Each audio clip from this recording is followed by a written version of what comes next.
before my session that I was into a corporate world. So I had a network that time. Then from corporate world, suddenly I moved to entrepreneurship. The year was 2013. So what happened to my network? It became zero. Because the corporate network doesn't really work in entrepreneurship network. So what did I do for the next 3 months? I went to n number of events. Any events. I became like an event junkie.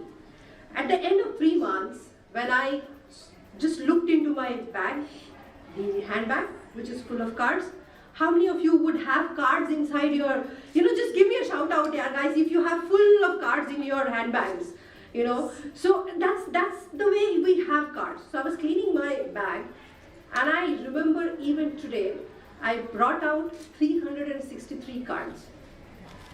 When I was looking them one by one, I had no clue where I met them, how I met them, what is the context, why did we exchange cards, how do I respond back to them.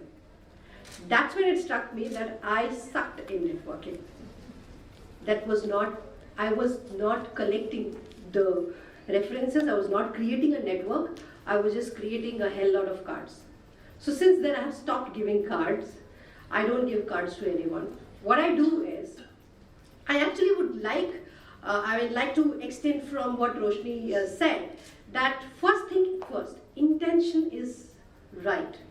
I went to these networking events thinking that I'm going to get something out of it. Let me get something out of it. And I would approach it like a business deal.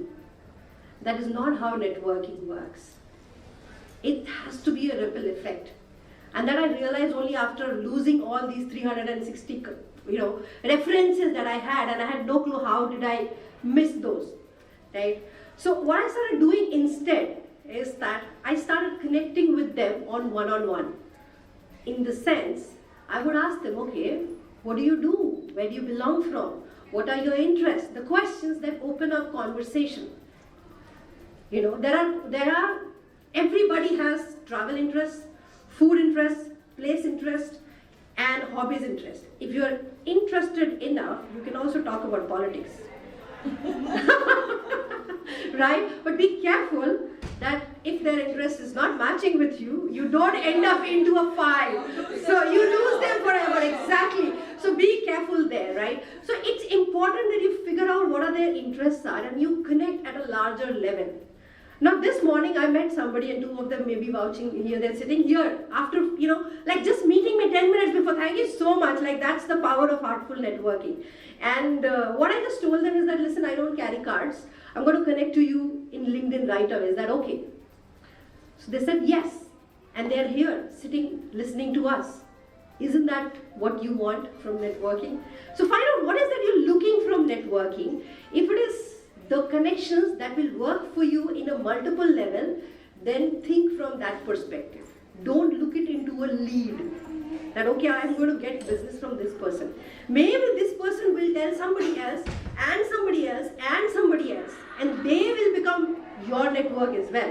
And that's what happens when you do the right way of Heartful networking. Point number one is that. Second point is, when you're connecting, leave an anchor with them. Now, what is an anchor? An anchor is something that will remind them about you anytime. Say you sent a LinkedIn mail out to them or LinkedIn connection request to them whom you have met here. How would they remember you? What is that? They would remember, what is the unique thing about you? Think about it. What is that unique thing about you that they will remember when you are reaching out to them after WEF for 5 years? Is there something that you can plant in their head about yourself? For me, I always plant saying that I'm a very jovial and fun-loving person. I would start with a joke whenever I talk to somebody. So that's my anchor. And I do it with every single new person that I meet. It's natural today, but I have to plant it initially. So figure out what is your uniqueness that you want to plant in others' head to remember you. When they remember you, when you are in their mind space, automatically they will think about you when a right opportunity comes in. Point number 3, how do you then nurture that same connections? right? Today we made a LinkedIn connection. Today we met in WEF. But what about tomorrow? What can we do tomorrow to nurture that same, connection? What are the things? Today's social media is very smart. You don't need to be. So just keep in mind when they have done something new, you will get to see. They've moved to a new position, or their birthday is coming up, or their anniversary is coming up. You will get to see in your, wall that, okay, there's something new that they have done. Probably they have had an interesting haircut, or they are wearing a nice outfit. What goes in just, yeah, that was to you, Minku. Right? That was my Instagram. So do that. Just send one 30 seconds message, or maybe just 10 seconds to say, hey, you look amazing. While I was coming to this room today, I saw someone wearing a beautiful pink, a foreigner wearing a beautiful pink kurta and pajama. And she was looking pretty. I just said, hey, this pink is looking so beautiful on you. You're looking so pretty. Now next time when I meet her, she'll remember my face. And then we can connect better. So these are some of the things. Now tell me, I would like to have this a little bit of an interactive session. So what is networking to you? Anybody? Open. Connectivity beyond just exchanging the card, like you said. It's reaching out to the person and making a connect. Correct. Rather Correct. than a network. Right. Anybody? Yes? Creating a friendships, basically. That's what Oh I yes. do. Oh yes, absolutely. Because unless you make friendships, strong friendship, professional friendships, how you expect them to help you? One thing I've realized in my 8 years of entrepreneurship is that unless you have strong friends in the professional space, you wouldn't be going to the next level. Entire business, entire entrepreneurship works on connections, works on networking. So that is very, very important. Any other thoughts? Anything that you would want to share? Yes? I would like to just share, as I was growing up, I would watch my dad. He's a classic networker. He's very good at it. So what he would do is just reach out for help. If he needs something, he would just reach out to his connections for help. And he says that's a way to keep that connection going. If you know somebody who can help you, and eventually they might come to you for help, and then you help them. So so I think just to not to let that connection die. He would just pick up the phone and he would have no qualms in just calling up and saying, hey, how are you doing? I need this help from you, and and I can see how he's maintained those connections over the years. They invite each other for weddings and parties and whatever. So maybe that's something. That reminds me, it's a very, very important and a valid point, and I was missing it out. Thank you for bringing it back. So while you're seeking help from others, so this is something that I have also realized while I network heartfully these days with people, that when you reach out to people saying that, how can I help you? Is there any way I can help you? What help can I be to you? And when you say that, people open up a lot better. And the power of reciprocity also comes into the picture, because when you have helped someone, they are obliged and bound to help you back, and they'll find a way to help you back. Now can you see how it grows that way? It grows exponentially, isn't it?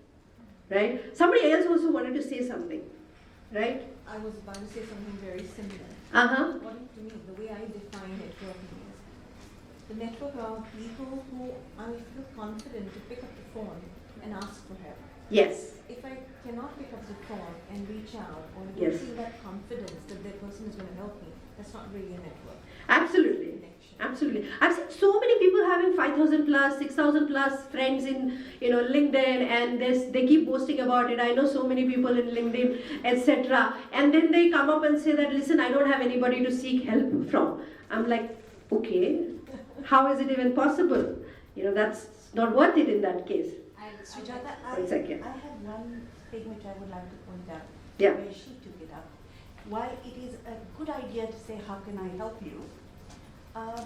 It is also a good idea to seek help. Yes, Because absolutely. when you seek help, you're giving the other person an opportunity. You're showing your vulnerability. You're right. I'm Yes. vulnerable. Yes. Yes. I'm giving you an opportunity, and reciprocity comes in that way. Absolutely. I totally agree I'm with not that. saying look at people with dollar signs in your eyes, but if, if somebody, it is always a good idea. True, very true. I think the most challenging though is when someone's in multi-level marketing.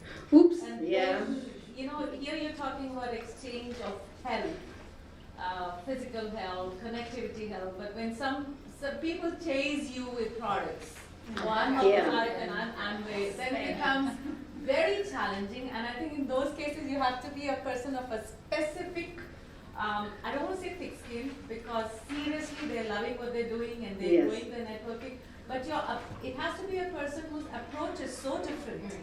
Relentless, persistent, and those are the kind of people sometimes we all duck from. Yeah. Behind pillars. Yeah.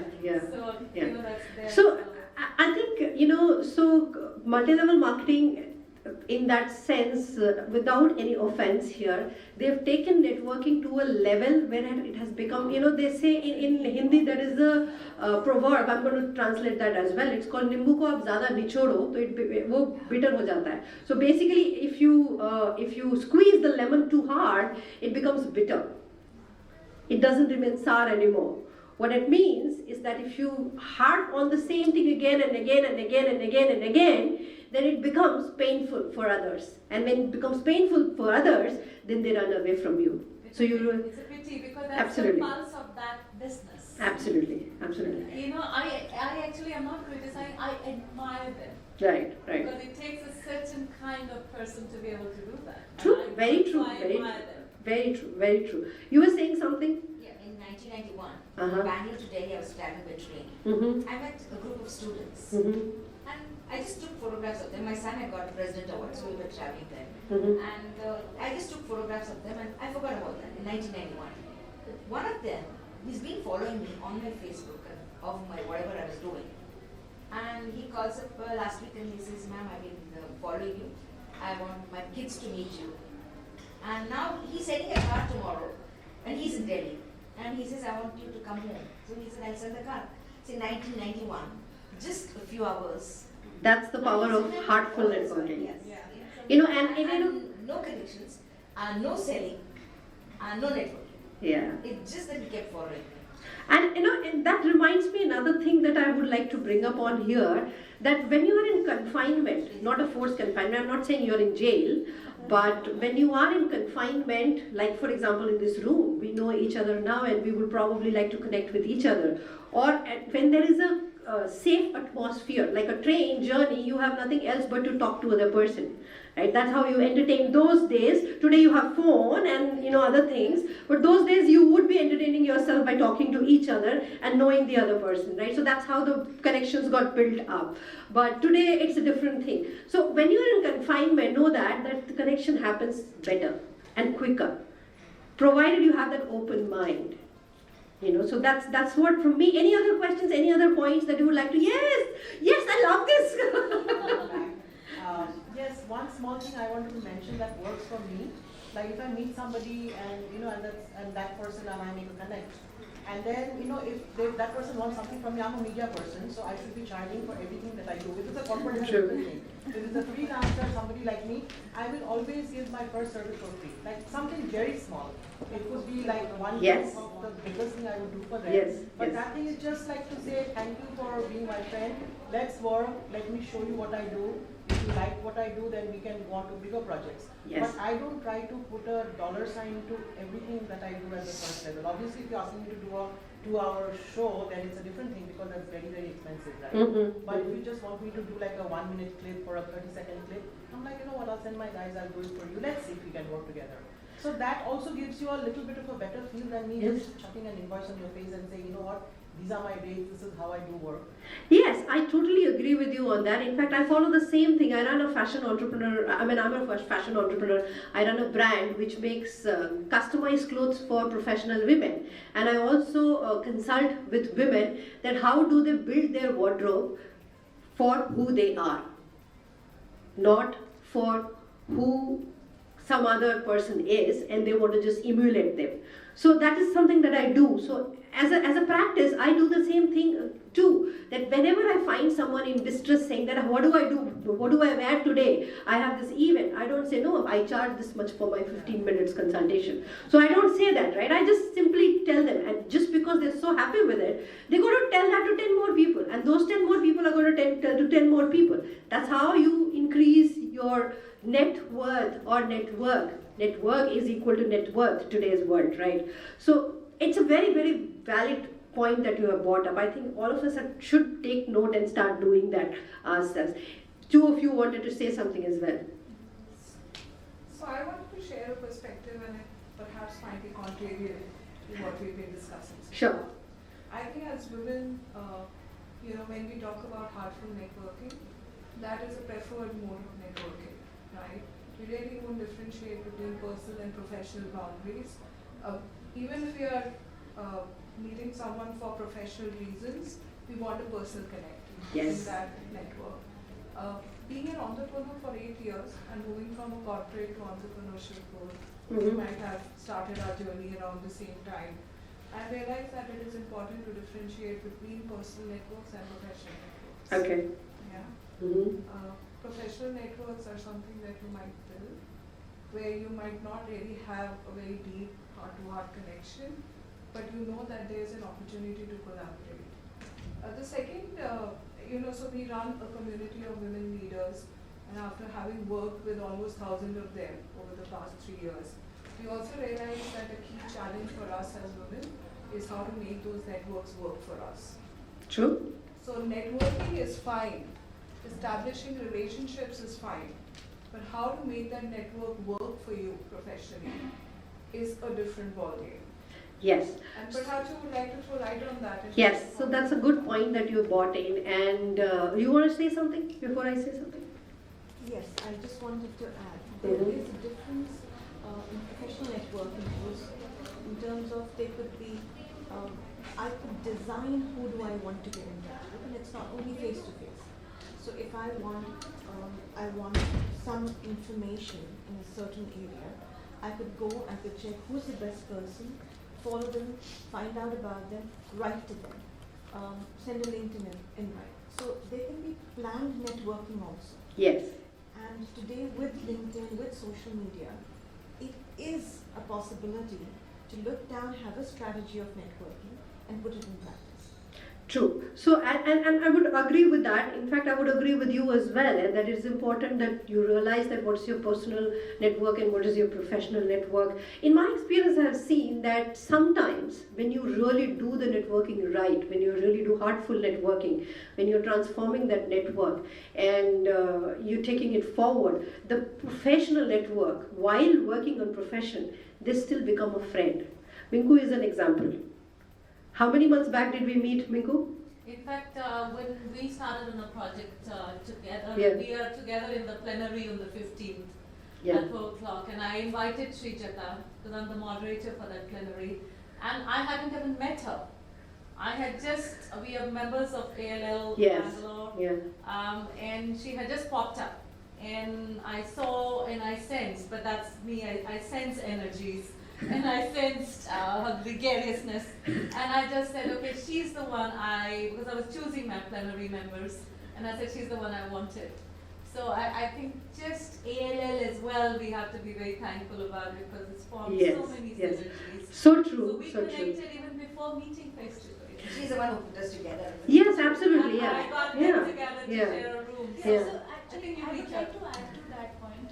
So we touched briefly upon similarities. Yes. So there was a similarity that you both belonged to one particular platform. Yeah. So it was easier for you to create that synergy. Yes, but it's a takeaway from what Srijata said, that you put yourself out there as who you are. Let people know, Yes. So I wanted someone from a corporate trainer background for that topic, and I just said she completely fits the bill. Now, if you do not take initiative and network and don't put yourself out there, The true you, the real you. Yeah, people miss out. Absolutely. And there's always someone standing right behind you to take that opportunity. So true. I So want true. to share one small example, very recent. It popped up in my mind Uh-huh. because you talked. Very recently, I was traveling from Delhi to Hyderabad Right. for a coaching session. So I was at the aisle. There was somebody in the middle. I saw him reading a book. It looked interesting. So I just said hi. I noticed you're reading the book. He said, that's very interesting. I said, what do you do? And he said, he's working in a company. I cannot still pronounce the name. So it is, for me, it's Boo Group. That's how their email goes. So we started chatting. It just started from there. And then he asked, what's coaching, blah, blah, blah, blah, blah, blah. Fine. And I said, why don't you connect me to your L&D manager? He said, my L&D manager is sitting right there. Whoa. I said, okay. I said, when I get off, I'm going to shoot an email. But I left it at that. We got off. We were there for 3 days. I shot that email. And I thought, I'll come back and talk about it. On the way back, guess what? We're in the same plane. And the L&D manager decided that he's going to finish business right here. Lovely, lovely. And So that's how, I would like to add that to that you don't really need to space it out in terms of saying that, okay, only when I go to an event, I'm going to network. You can network anywhere, anytime, any place. I have even networked in hospitals. When I was going for my own delivery, I was sitting in the lounge. Seriously, I'm not kidding. I was sitting in the lounge getting ready for my cesarean, and somebody comes up and says, okay, well, I was just talking over the phone, and he just chills out. He said, why are you sitting here? I said, I'm just getting ready for my delivery, and they're like, what? What did you just say? You're just going for your delivery now, and you're just so chilled out? Then we just connected, and we became friends for life. So you can pretty much build connections anywhere and everywhere if you have that open mind and that receptivity to talk to. At the same time, it's important to understand dangerous signs. I've had them. Recently. Yes. Recently, I had been to an event called Professional Speakers Summit India. That was the annual maiden event. That was the first event that happened for professional speakers in India. And I had been there. After coming back from there, I was getting a deluge of friends requests on Facebook and LinkedIn and everywhere else, right? So, among those, there were a couple of people. There were a couple of people who I thought I knew them. I've seen them in the event. Maybe I've just seen them maybe just, passing by face. And they connected. And the next thing they ask is it too early to take you out for a dinner or a date? I was like, yes. So, Can we communicate 6 months and still ask me? If I find you worthy enough to do that, no, I'm a one man woman, so I don't do that. I would like to hear from you. Yeah, hey, I have a contrary view, not view really, but more of a question or Right. Your suggestion on that. That frankly, all of us are not extroverts. Yes. Correct. It is also true that obviously it feels wonderful in these women groups, and again you pitched on the right point, safety. This feels very safe. But we'll click pictures, we'll smile. It gets kind of blurred and lost over time. Oh, it's true. So these are the things that we don't say, but this is like we all realize that it's going to happen. Also, if I just tell very briefly about my curve, I'm an actuary by profession, and last 3 years back I left my day job to become a writer. I got published, etc. And this writing circle now I realize obviously is a very different circle than obviously entrepreneurship. English masters, English majors, journalists, it's a very close circle. And it's like, really speaking, you scratch my back, I scratch your back in terms of, the newspaper links, like your book comes out, I review, my book comes out, you review, etc. Though I have been extremely, I would say fortunate, lucky, blessed to have got, very well received in terms of whatever. But I want to ask this, that how to penetrate into these inner circles.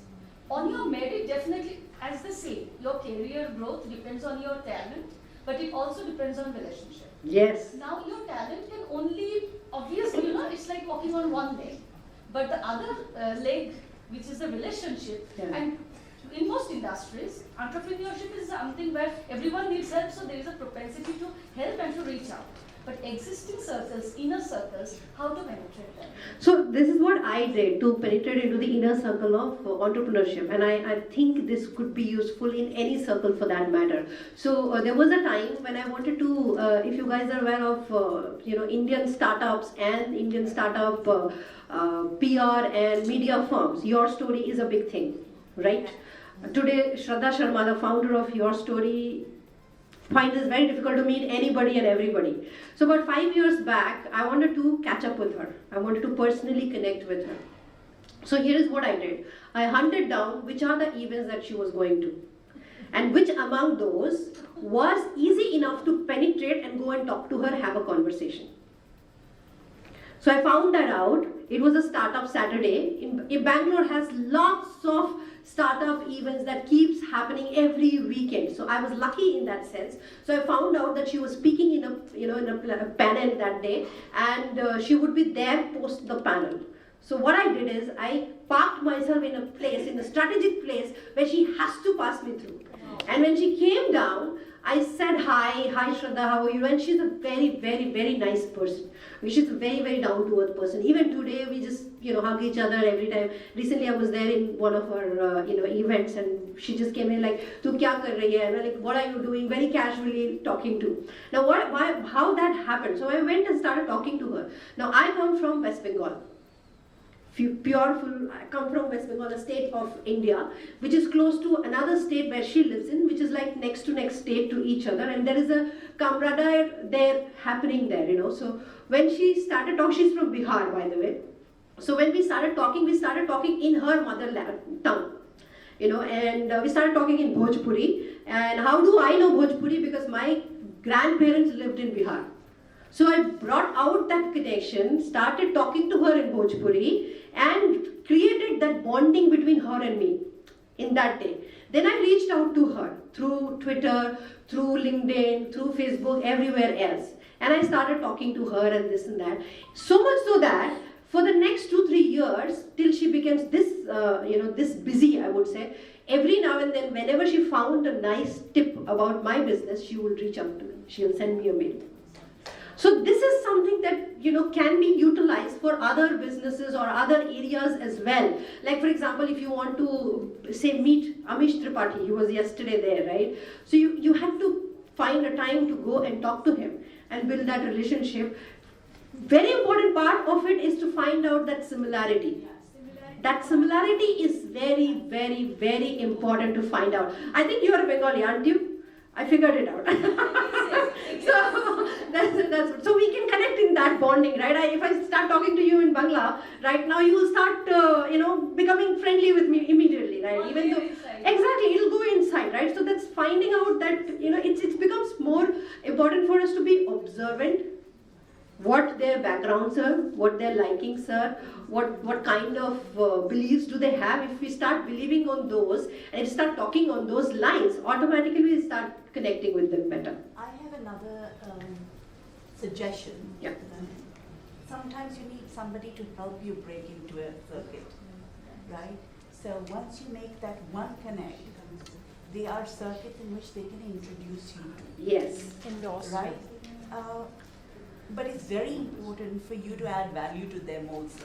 Yes. So you see, we are talking about professional networking. And how can you add value? Is a big question. Even supporting anything that they do is also adding value.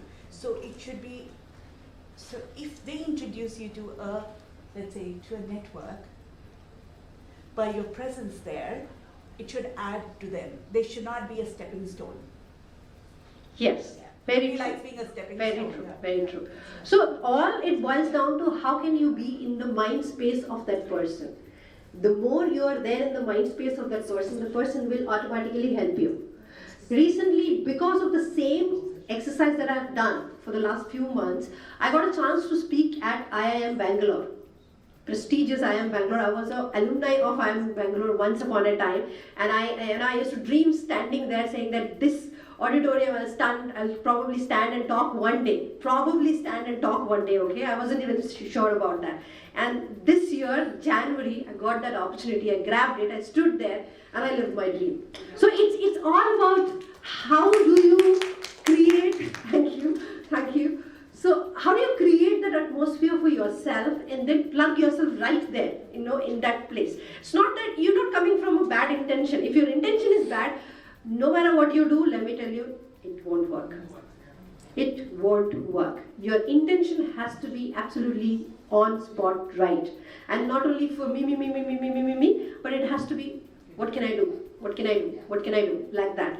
And even today, whatever WhatsApp group I'm there, whatever Facebook groups I'm there, my first approach to anything is that, wow, this is amazing, you're doing a great job. Is there anything that I can do to help you? The moment I ask that question, I'm opening up a lot of avenues. Anything you guys want to add? I was actually just going to add that yes, please. That has definitely worked in my favor in networking if you come from a space of giving. Yes. And I think it takes the pressure off. Yes. You're not going in there trying to say, what can I get? Once you say, what can I give?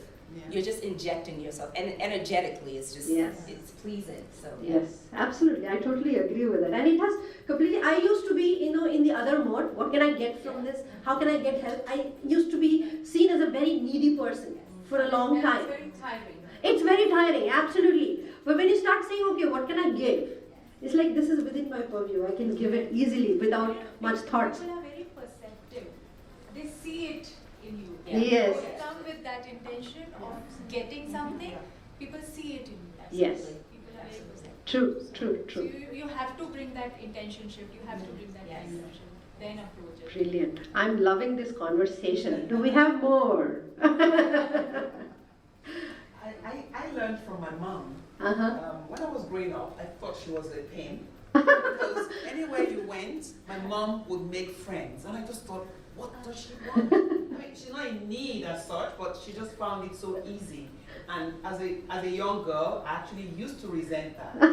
But fast forward, one benefits so much from it. I wish she was alive for me to say I'm sorry. Because she was a natural. She was a natural. And I think now my siblings and I always talk about it, that if we knew then what we know now, True. On that note, I actually allowed, so I even in a plane I would have 4 friends by the time I went, because you go for your drinks, you walk in the aisles. but I tell you this, and I really need to record this so my 2 children will hear this. They were the most discouraging things for me ever. They would roll their eyes. So they roll their eyes and go, "There's mom again, and it was so discouraging. But for a period of time, then I discovered, I said, how can I allow my children to change who I am? I got so conscious that when we would travel together, I would actually I wouldn't want to be seen talking to people.